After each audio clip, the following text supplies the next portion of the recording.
Welcome to Akhand Vidyashram, the first institute of impeccable wisdom, the walking, talking encyclopedia. You can see this particular picture. I'm going to explain to you what happens thereafter. Pranayam, the breathing exercise of Akhand Yoga or Yoga to make optimum use of breathing techniques to be in tune with universal consciousness. What role it plays, we are going to talk about it. My mission, the impeccable wisdom, knowing which everything is fully known. My greatest discovery is Divyank, the divine design of nature with which the perfect objects are designed and created. Divyank is the reward of 60 years of integrated education. Impeccable wisdom is enlightening, and integrated knowledge is empowering. Unless until you understand Divyank in totality, it will be extremely difficult to understand the perfect anatomy, physiology, biochemistry, psychology, or even math, physics, and completely for the benefit of the world to be in tune with universal consciousness.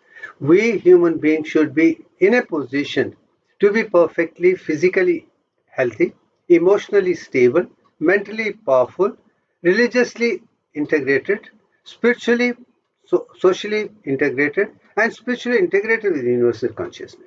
That should be the objective of every human being, to lead the world a world peace. If this is what is, and then we are heading towards universal peace of that particular nature. And from that angle, I do believe breathing plays very, very important role. How does it play? Let's discuss now one by one. I'm starting with the misconceptions. Pranayam means the art of breathing, but we know it. Without the right breathing, we will be dead and gone. Without oxygen, our system cannot work at all. So, up at the end of the day, you can say without oxygen, without water, without the ingredients, by and large, you cannot. And for that matter, carbohydrate, proteins, fats, even DNAs, all that have quite a lot of concentration of oxygen content in that. So misconception of oxygen not playing a very important role has been abolished because it is there in everything. For that matter, in one of the experiments in my school itself have shown, when we put a candle in a glass and then put a cover on top of it, it burns as long as there is oxygen in the content in which the candle is there. Very moment oxygen is absorbed, candle stops, because without oxygen, candle cannot be burnt further. So that is one experiment to say oxygen is Agni, and Agni is the middle bhuta for both earth and water on one side, which is solid, air and Vayu other side, which is very subtle. This is a bridge between the solid and softer and keep the body completely thick. From that angle, we should look at conception of respiratory system.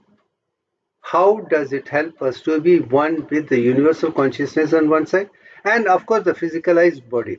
The bridge between the entire thing is oxygen, water, and some of the ingredients which we have spoken about. So the question comes up, is very honest question comes up, do schools teach us perfect art of breathing? To the best of my knowledge, what I have seen from my childhood till today is exchange of gases is what is taught. And I do agree exchange of gases is defective because do not exchange all the gases. It is only absorption of oxygen and exchange of carbon dioxide which is talked about in detail. Right answer according to Akhand Vidyashram or Shiv Bhushan Sharma, me. We absorb vital oxygen from the atmosphere to be used for oxygenation of the body cells. We exchange 61.8.34% of carbon dioxide from the 100 trillion cells of the body after respiratory maturation. Remaining 38.1966% carbon dioxide used for synthesis of hydrochloric acid in stomach as well as kidneys. Stomach is for, of course, digestion of proteins and, of course, to maintain hydrochloric acid to start the digestion of proteins, and of course in kidneys to maintain the equilibrium and elimination of carbon dioxide from body. Active inspiration is 38.1996% of the time, and passive expiration is 61.8034%. This is the message which I would like the whole world to understand. This is what is called perfect integrated wisdom. Everyone in the world should know. To understand that concept much better, I have given this particular picture. Let's say we start breathing from the atmosphere at the sea level when you have partial pressure of oxygen 160 millimeter, and when come to alveolar level it's going to be 100, and you have Ida and Pingala playing a role coming back, and you have left lung 2 lobes, right lung 3 lobes, is in the ratio of Devian ratio.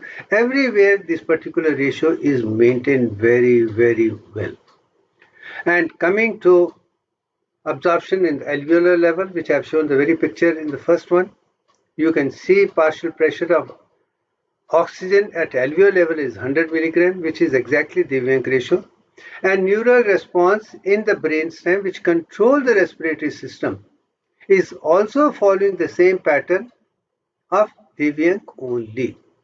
So this picture gives you key.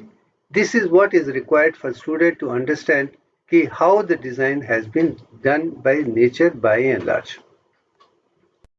Now let's come to another very important question which I want everybody to understand.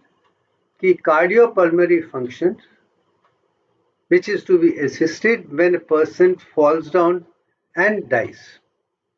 Cardiac arrest. Heart is not at all functioning. Person has fallen down.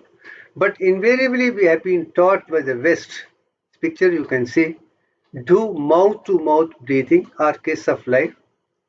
I have been a question since my young days, even as a student in Madras Medical College way back in 60s, that this cannot work, it will not work, but somehow nobody listens, so I just kept my mouth shut. But now today I know it's time for me to tell the world it doesn't work. Let's forget about it. Let's find better ways of handling it. Picture which I have created, the second picture, is lift the legs lower high and let the venous blood come back to right atrium where superior vena cava as inferior vena cava enter, and that is where is sinoatrial node located. Stimulus for SA node is venous return pressure, not anything else. Any amount of oxygen given to the person whose circulation is dead is just not going to work at all. It doesn't work, so waste time. Lift it and you will be 1,000 times better off. So from that angle, I think I'm quite clear that this is how it starts. Then in case that return does not work, do the natural compression on the chest so that you can activate heart and restart the SA node and put the conducting system of the heart into action and survive the person for the rest of the life. That is important. In case that also fails, then you can easily go for defibrillators, which can help start it much faster. But make sure that water as well as blood, all the contents are given to the person clearly so that there is enough provision for blood not to get stagnated and person can revive very fast. From that angle, this particular picture makes a lot of sense, and that's what should be understood with respect to understanding breathing techniques so that we can make optimum use of our life once for all. Now from that angle, now let me take you to Pranayam, the breathing techniques, the way it should be learned to be in tune with yourself, in tune with everybody, in tune with divine nature. Let's start. The most important breathing exercise, in my opinion, is sectional breathing exercise, which is made of the 4 components. The first component is take the deep breath inside and then just say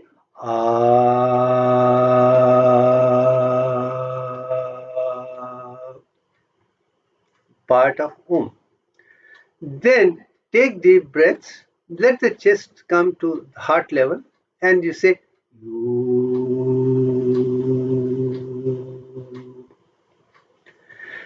similarly, when let that you, and then lift it to the clavicle level or to the brain level, and you say ma, ma.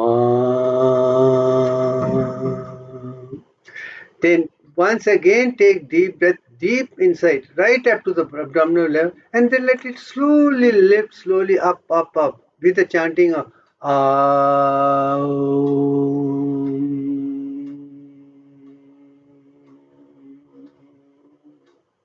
If you can do the chanting of Om with the breathing exercises, clearly clear, you have to activate lower abdominal breathing exercises, thoracic breathing exercises, clavicle breathing, and total yogic breathing and to be in tune.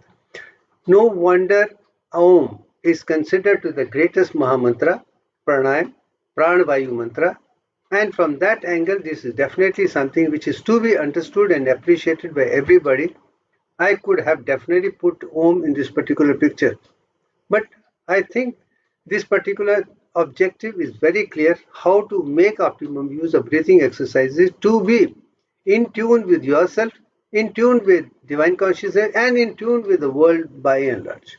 So from that angle, breathing exercises are the first one, which is sectional breathing exercises of abdominal breathing exercise with A, U of chest, Ma of the clavicle and head, and then Om with Turiya to be one with the universal consciousness. Let that be known very clearly. That is the perfect breathing exercises everybody should understand.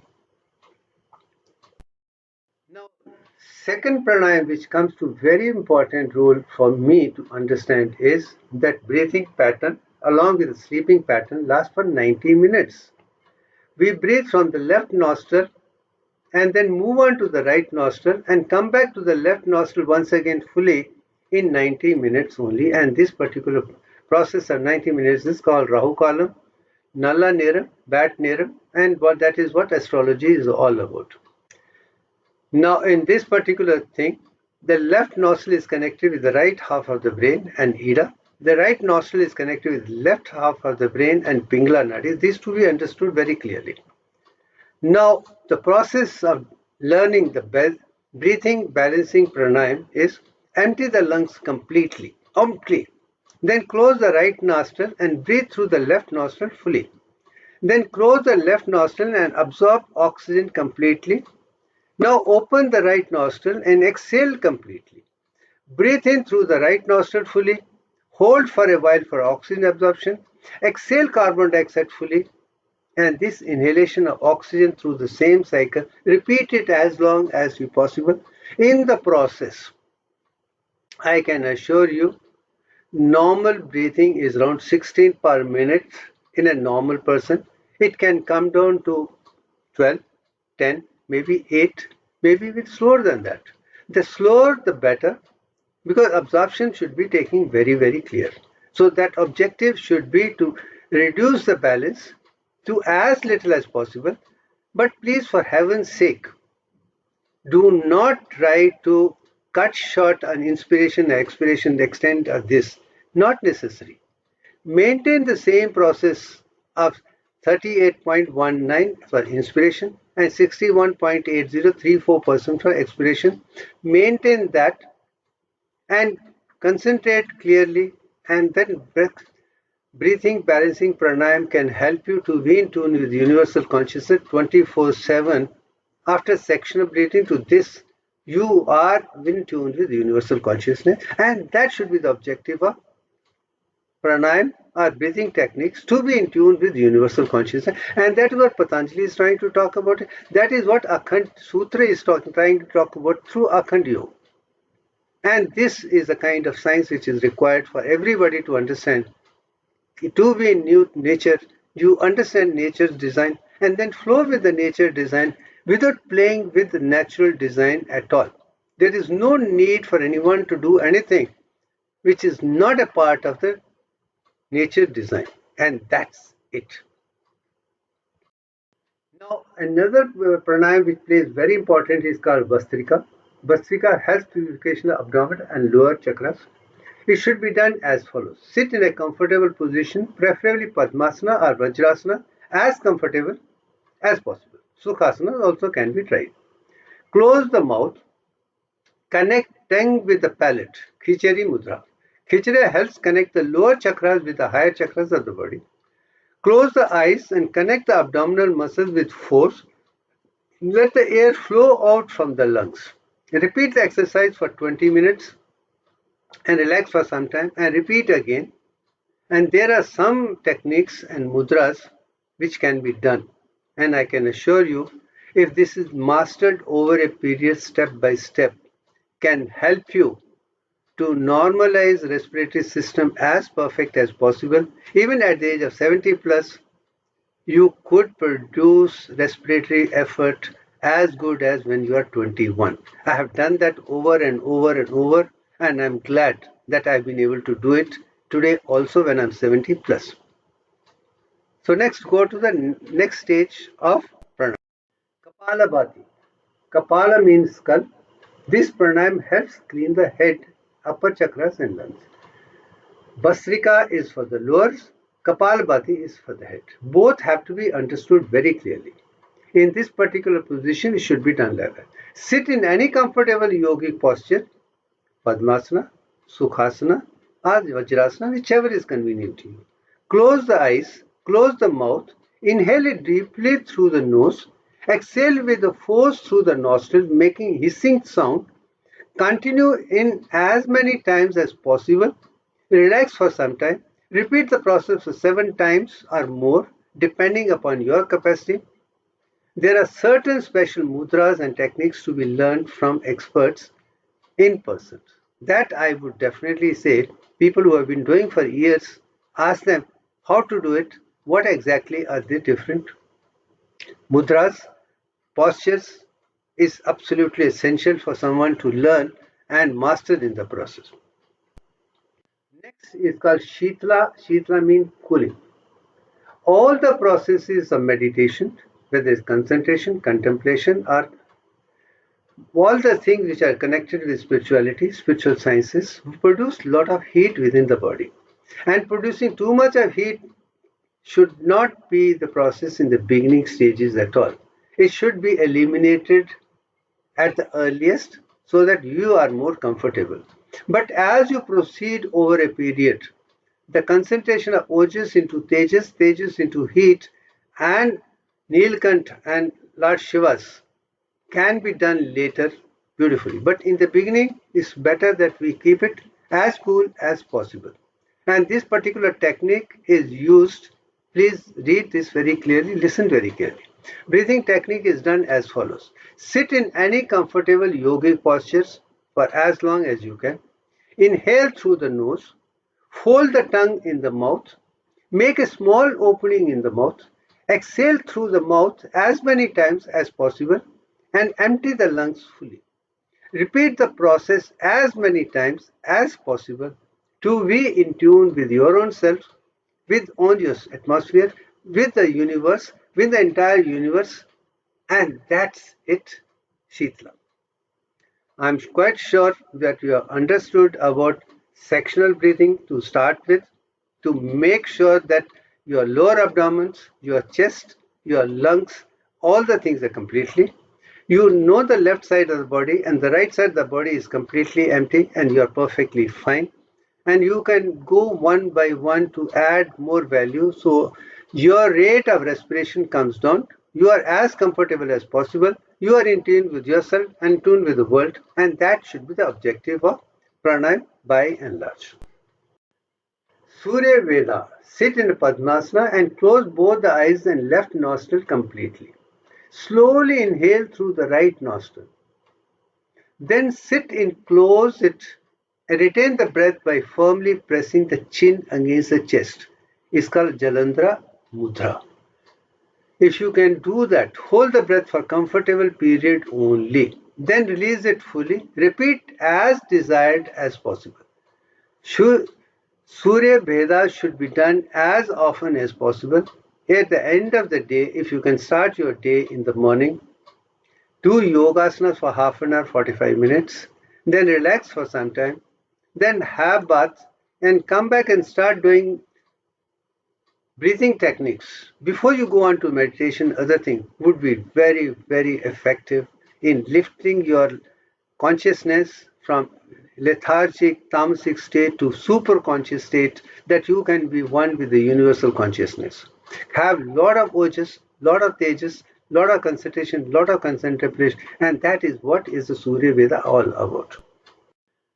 Ujjayi is another thing I want everybody to understand. This is another breathing exercise which plays very important role for lifting your kundalini from Mooladhara to Sahasrara through the internal route, experiencing the beauty of all the 10 plus chakras which are connected with endocrine glands and autonomic nervous system and the nervous system, and thereby you can be in tune with yourself, tuned with the world, tuned with the universal consciousness. From that, Ujjayi plays very important role. What do you do in Ujjayi? Sit in Padmasana or Vajrasana or Sukhasana, whichever is comfortable. Close the mouth. Inhale slowly through both the nostrils.